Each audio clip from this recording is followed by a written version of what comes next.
코 성형 생각이 있다면 가장 먼저 정해야 될 것이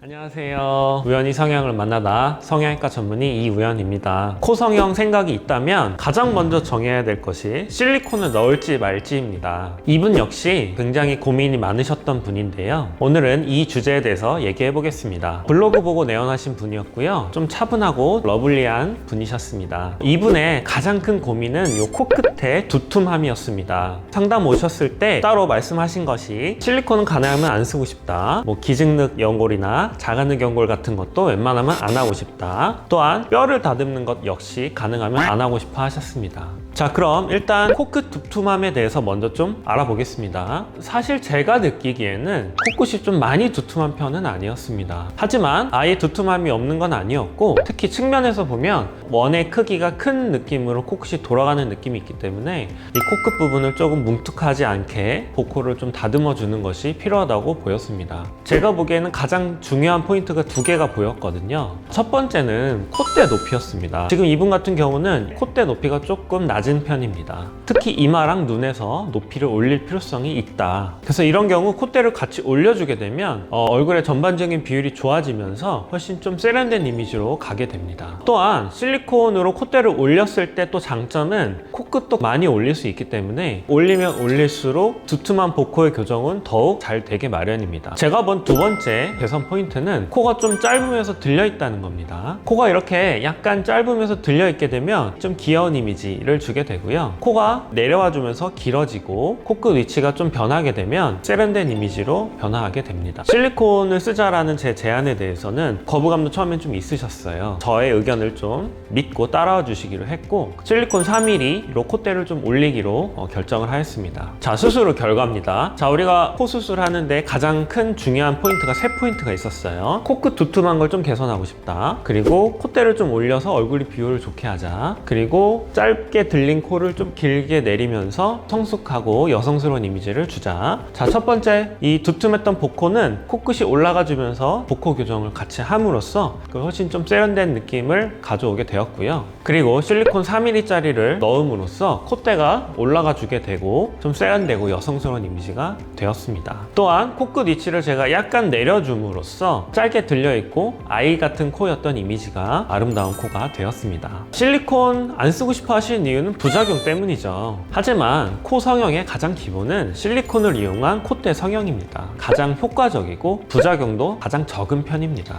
대부분의 코 성형을 하시는 분들은 이렇게 실리콘을 이용한 코 성형으로 많이 진행이 되고 있고요. 실리콘의 부작용 없이 잘 지내고 계십니다. 그렇기 때문에 콧대 성형이 필요한 경우에 자신 있게 실리콘을 이용해서 콧대 성형을 하시라고 권하는 이유이기도 합니다. 자, 오늘은 여기까지고요. 오늘 내용 유익하셨다면 좋아요, 구독 부탁드립니다. 지금까지 우연히 성형을 만나다 성형외과 전문의 이우연이었습니다. 안녕!